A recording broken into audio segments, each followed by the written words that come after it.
policy committee for public work, public health, and pushed a lot of the same things. I will be very honest with you, we heard from the commissioner of the DCYF, which is the Department of Children, Youth, and Family. We heard from the deputy commissioner for the Minnesota Department of Health, the temporary commissioner for the Department of Human Services, and the executive director of external relations for direct and care treatment. And I was disappointed in all four of them. All they talked about was poor me and what's wrong and all of this. Not one of them offered a solution or an option or how to work within a framework of what we have to create efficiencies, to make things work better. And not a one of them mentioned either a county or a taxpayer. And it's just like, gimme, gimme, gimme, gimme, gimme. And we don't have any solutions, but we just need more money. And they all talked about, you know, the state revenues are better than was anticipated to the tune of $1.3 billion, which is a lot of money. But in the scheme of things for the state of Minnesota, in year 2028, it's still gonna cause a $3.6 or $3.8 billion deficit.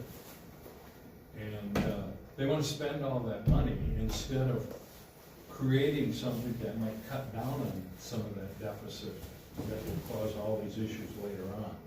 So it's a lot of other things were brought up. You know, there's 4 other policy committee meetings, but they all happened simultaneously, and this is the one I'm charged with, so that's the one I went to.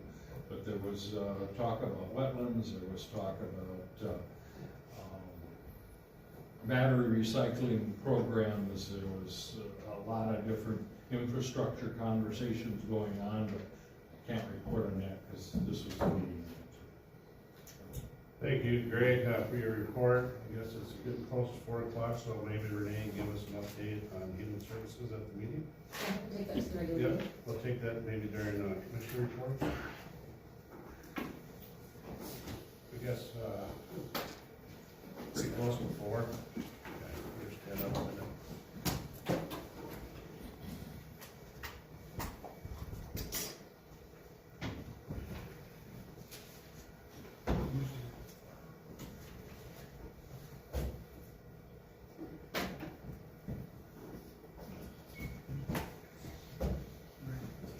recording is going for your regular meeting when you're ready to start.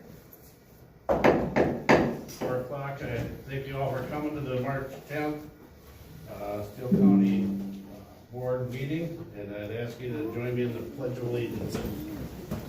I pledge allegiance to the flag of the United States of America and to the republic for which it stands, one nation, under God, indivisible, with liberty and justice for all. This morning.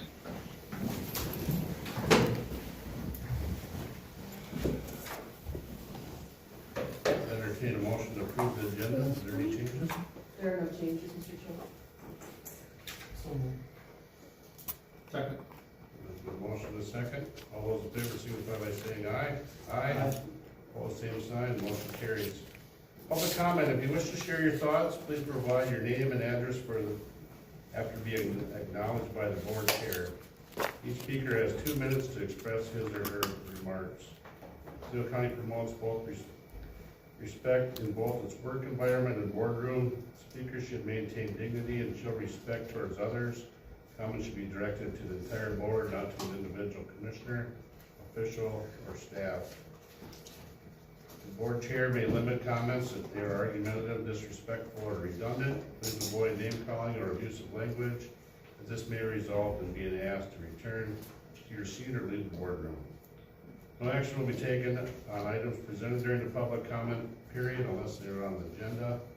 The board may refer some inquiries to the county administrator for follow-up. Is there any public comment at this time?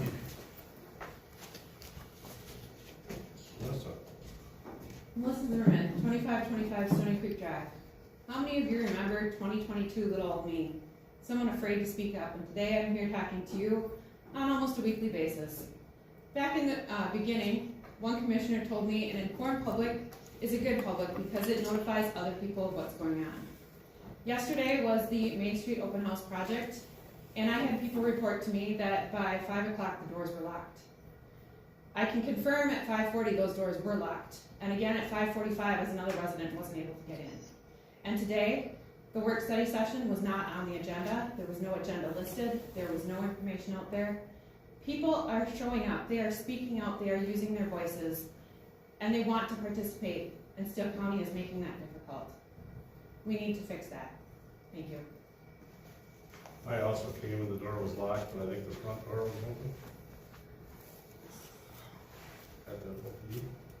I know we sent somebody out as soon as we became aware that the doors are locked. They have an automatic system like we do. And so we weren't aware that the doors are locked. But we did send a staff member from SCH to actually, the person sitting at the desk that you might have known when you first went in, she went and sat by the doors. Any other public comment? Then we'll move to correspondence. Is there any correspondence? Oh, there's nothing for this evening. Consent agenda, board wishes.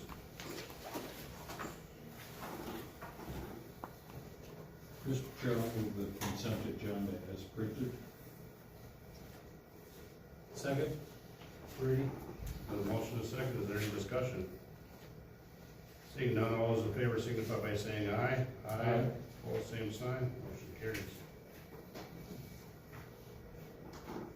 it close enough to 4:05, or should we wait a minute? We're still a little bit early, so if the board is agreeable, maybe we can do the March anniversary report next. Oh, sure. Yeah.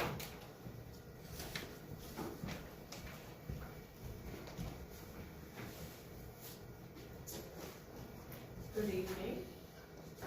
Here to present the March anniversary reports.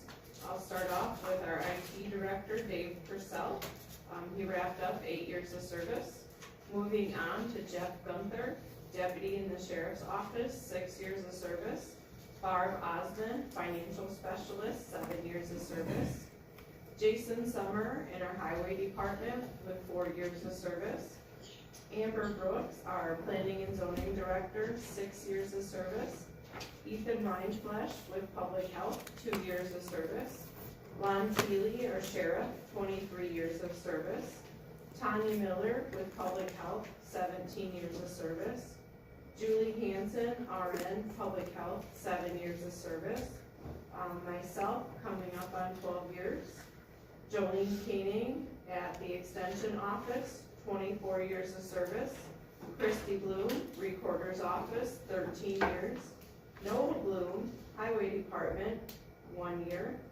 Tyler Blaze, sergeant in the sheriff's office, 9 years of service. Benji Hager, appraiser in our assessor's office, 5 years of service. And Courtney Kopachik, our correctional officer, wrapping up her first year of service. Eugene, I'd like to thank these employees for their years of service and their dedication to Steele County. I guess, now, do we need to close the meeting, or we just open it? Well, I'll invite Rick Payne up to kind of present, and then the next step would be for the board to close the regular portion and open the public hearing portion. Also with him is Scott Tuckenhagen, our current elected county surveyor. Welcome. Mr. Chairman, members of the board, so I'm here to talk about the appointed versus elected. So we have followed protocol that we did with our former treasurer, auditor, and did the public notices in the paper and all that for statute, followed the same statutory requirements in both. So Scott is here to talk about as well being appointed versus elected, if you have any questions at all. And Renee is here to help as well. Any questions? What do you have to say, Scott? Well, I do think it's one of the fewer, or, you know, maybe one or two other counties are still elected county surveyor if they have a county surveyor. I think it's important to have a county surveyor. We have examples where there are none, and it costs landowners more money to do things, develop land, roads, everything is kind of based off of the public land survey system. So So part of the county survey is to maintain the public land survey system that was established in the 1850s in this area. And the other part is, we review subdivision plats, new subdividing of lots and blocks for development, commercial, residential, things like that. There's a set of standards that the state has, statute, that you need to follow when you're recording 505, 515 plats. So we go through, we meet, we go through a checklist and make sure everything's complete and per statute, hopefully these plats get recorded. It's another big part of what we do together as a team. Sounds great. So, entertain a motion to open the public hearing. So, Second. Motion to second, all those in favor signify by saying aye. Aye. Opposed, same sign, motion carries. Now the public testimony part is open. Would anybody like to make public testimony? Any questions for Scott or Rick? I guess at this time I'll end the public testimony and entertain a motion to close the public hearing. so moved. Motion to second, all those in favor signify by saying aye. Aye. Aye, opposed, same sign. Motion carries. Further discussion by the board. Mr. Chair, if I might, just to supplement what Mr. Bean has already mentioned, we're structuring our proposal for board consideration much like we are handling our coroner. That there will be statutory duties that will be done under the terms of a retainer agreement to be available to Rick and his team and to the county in general for addressing our surveyor needs. And obviously, because Scott is attached to a firm that is in the city of Owatonna, we still could use his firm on an hourly basis for additional duties and responsibilities. The value of his institutional knowledge of Steele County is something that we feel is best served through an appointed position rather than an elected position, that this particular position would come up for re-election next fall. And there's always the chance that somebody could be elected that doesn't have those years of experience, or more importantly, the knowledge of the county system.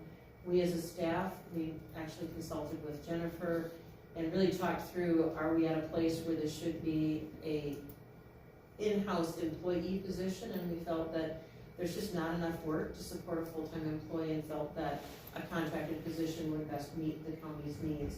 So what we're recommending to the board for its consideration is, first of all, the decision to move from it being an elected position to an appointed position. In order for that to then go into effect, we would require the board to approve a resolution, which is in your packet. That resolution does not actually go into effect for 30 days, but the timing of this is such that that 30 days will have run before the window of time opens for candidates for those seats, and so this particular position would be taken off the docket if that is in fact the board's direction this evening. Mr. Chair? Any other discussion? Yes. Jim?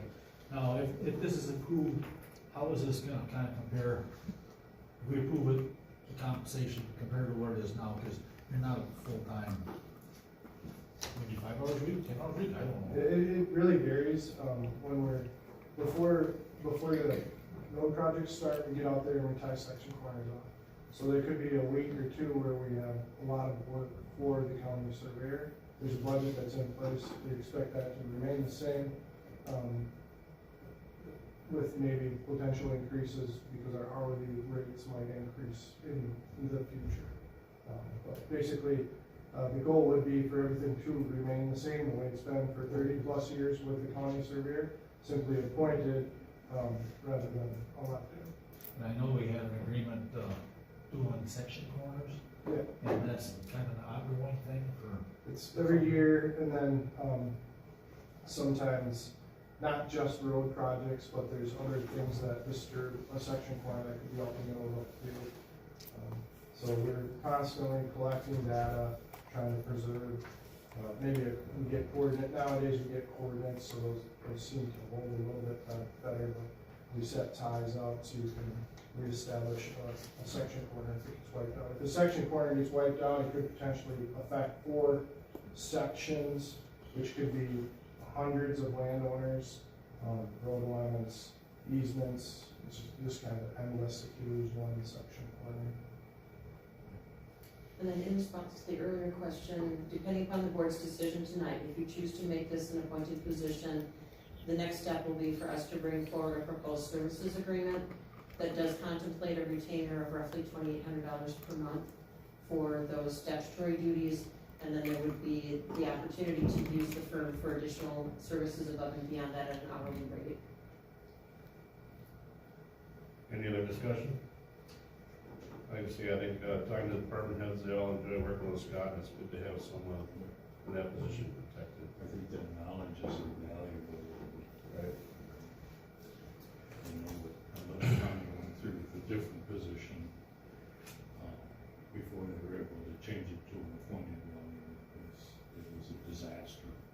So I would, move that we advance this resolution and change it from an elected to an appointed position. It says decision on here, do we make a decision then offer the resolution? Your decision is really take no action or to take action, so then you could move to item 15 on your agenda to actually move the resolution. Board wishes? I would make that motion for the Offer resolution. the resolution. The resolution's been offered, do I hear a second? I'll second. Resolution's been offered and seconded, is there any further discussion? Seeing none, all those in favor signify by saying aye. Aye. Opposed, same sign, motion carries. Congratulations. Thank you. Clean up pretty good. Mr. Chairman, board. Usually we see him in his grubbies.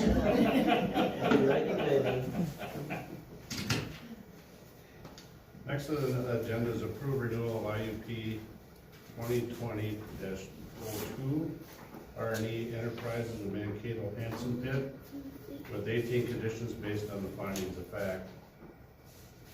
Mr. Chair, I'm presenting this on behalf of our Planning and Zoning Department. On behalf of Planning Commission, R&E Enterprises of Mankato is requesting to renew a sand and gravel pit, and this is on property owned by Bruce Hanson and Karen Grebish in Aurora Township. BH Aggregate was issued the permit in 2020, and in 2023, the permit was transferred to R&E Enterprises. Approximately 27,920 tons of material has been removed since R&E took over. The Planning and Zoning Department has not received any complaints on this gravel pit. The Planning Commission did recommend approval of the IUP 2020-02 with 18 conditions and with an amendment to condition number 18, so that the IUP will now expire on June 1, 2030, all based on the findings of fact as adopted by the Planning Commission. Thank you. Board wishes?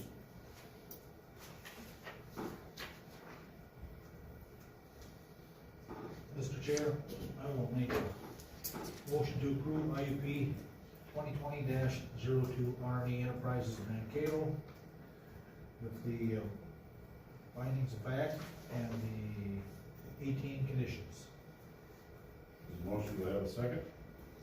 I'll second that. Motion is second. Any further discussion? Seeing none, all those in favor signify by saying aye. Aye. Opposed, same sign, motion carries.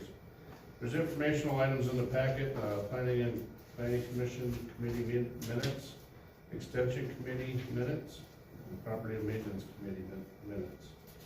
Next, we have Commissioner reports. Rob, do you have anything for us? Nothing tonight. Thank you, Rob. Great. On 26th of February, we had our initial interview for Human Service Director. We interviewed 3 individuals at that time. On the 3rd of March, at Buildings and Grounds, Criminal Justice, and headed up to the AMC Legislative Conference and looked at the rural counties meeting. On the 4th, we met with Representative Mueller, Senator Dornick, Senator Jasinski, and Representative Sexton, and brought forth the things I talked about earlier. On the 5th, I had the Public Health and Human Services Policy Committee meeting. On the 6th, I had South Country Health Alliance Quality meeting, and we had our second interview with our prime candidate for the Human Services Director interview. We offered a tour of Owatonna and some of the areas that she'd be working in and with.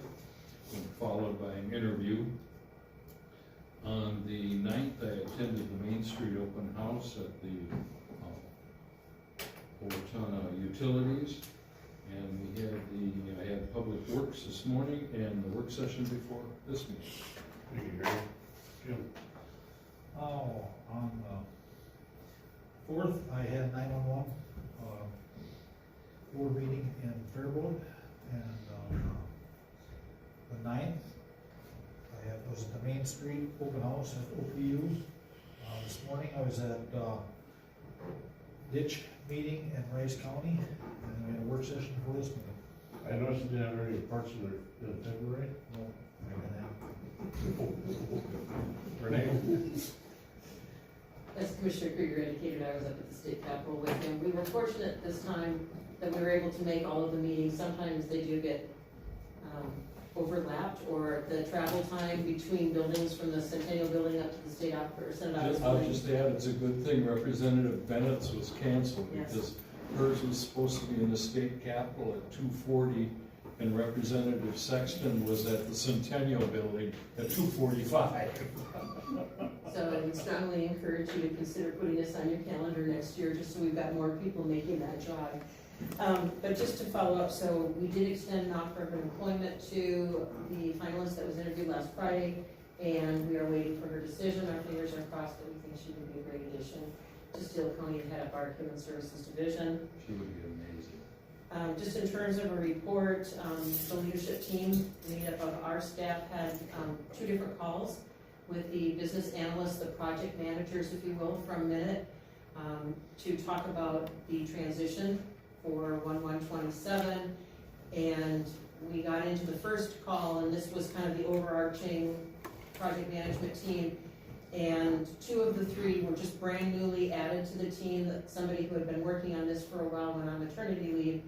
And one of the 2 gentlemen popped up a screen suggesting that the transition for the services, there's 20, I've heard one report that it's 22 systems, and another email was 23 systems, that there are 22 or 23 systems that have to be reconfigured for Steele County to be operational within the DHS DCYF family. And it's gonna take 12.5 months, and from his calculation, we were starting today. Needless to say, I pretty much said, excuse me, you've known since March of 25 that this is gonna happen, you can't be telling me you've not looked at this. Well, then they did some backpedaling, and one of the people on the team that had been on the team said, oh, no. We're working on the most critical systems now, but we can't guarantee that all of those systems will be fully operational by 1/1/27, but we will have do-arounds or fixes or solutions for you. Now, what was even more comical was immediately after that, we had a second conference call with a different group looking for information for the SSIS system, and you know that that was one of the systems upgraded last year. They've been working on this for months, so that's where we didn't know if the gentleman from the first call had any clue as to the work that's already been done. HMA said, absolutely not, they've not been sitting, this has been in the works, they've known about it. So Jill Kemper, one of our team members from HMA, was gonna follow back to the planning teams through Minute to make sure that we had a very structured schedule to know exactly what needed to be done and when. That again, they have no say as to whether we operate on 1/1/27 or not, but we certainly want to have these systems in place so that we can collect our money. Some of the systems are reporting systems that we wouldn't need on day 1 anyways, and so they'll move those down in terms of priority. But I can tell you it was a very, very frustrating conversation, because what we were hearing from Minute was completely contrary, if not the polar opposite of what HMA's been hearing from Carrie and Eric, who are our liaisons to DHS and DCYF, who have said things are on track, things are moving forward. Yes, it's a complicated number of systems and projects, but we are working on it. I have to give Ashley a lot of credit because she got thrown in the deep end, and because the SSIS team needed a chart of accounts and a bunch of other things, and we don't even know what our department's gonna look like, so she took Min Curry's chart of accounts, cleaned it up, and sanitized what we needed to, remove duplicates, added some other coding to make sure it was consistent with us. And so it was quite an arduous undertaking on her part to get that to them. The SSI team is now asking for some additional information. So this is a team that's been asking for information since February, that clearly the Minute team that we had talked with the hour prior had no idea. So HMA is gonna continue to work with those teams. We're gonna put together a timetable that we believe meets Steele's requirements. We'll float it past Tara to make sure it's consistent with what Mid Prairie is saying. And then we'll hand that off to the minute teams to say, these are the benchmarks you need to be meeting, and you need to be telling us how you're doing, and if you're not meeting them, why. And HMA has agreed to take on kind of the heavy lifting of making sure that those deadlines are happening. Much of where we're at right now is kind of on hold pending the hire of a new human services director. We've met with all of the affiliated departments, so community corrections, county attorney, public health, to talk through what that collaborative approach to service delivery will look like.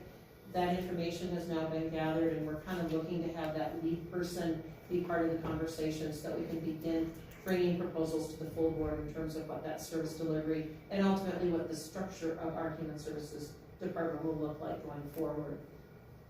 So I'm hoping that over the next month, we'll have a much stronger report from the Minute project management team saying absolutely, they're on board with what needs to get done, and we'll continue to follow up through our HMA leadership team. Our regular meetings are still happening every Wednesday, so we're in constant contact with our consultants, and I feel very confident as to where we're at from Steele County's perspective. We're just now looking for that leader that can start weighing in and helping us to define where we go. And the person that we're interviewing has this kind of experience and is very familiar with the federal programs and whatnot. So I do think she'll be able to hit the ground running. Let's hope that she does accept our offer. Is there a timetable with that, or she's got a certain day? She's got a follow-up conversation planned with Gina tomorrow, so I'm hopeful that we will find out more about her plans, intentions, and hopefully there'll be an acceptance in that. Yeah, she's very sharp. Good, thank you, Renee. Josh? On the 9th, I had Main Street open house. Also on the 9th was SEMCAC, and then the work session did it. Thank you. I attended the extension committee meeting last Monday, and I'd like to welcome Storm Salmon as a new member. I also attended the Main Street open house. This morning we had Public Works meeting, and then we have JD 19 ditch meeting in Ridge County, and obviously the work session today. I guess that's it for today. I'd entertain a motion to adjourn. Second. Motion is second. All those in favor signify by saying aye. Aye. All same sign. Motion carries. Thank you for coming.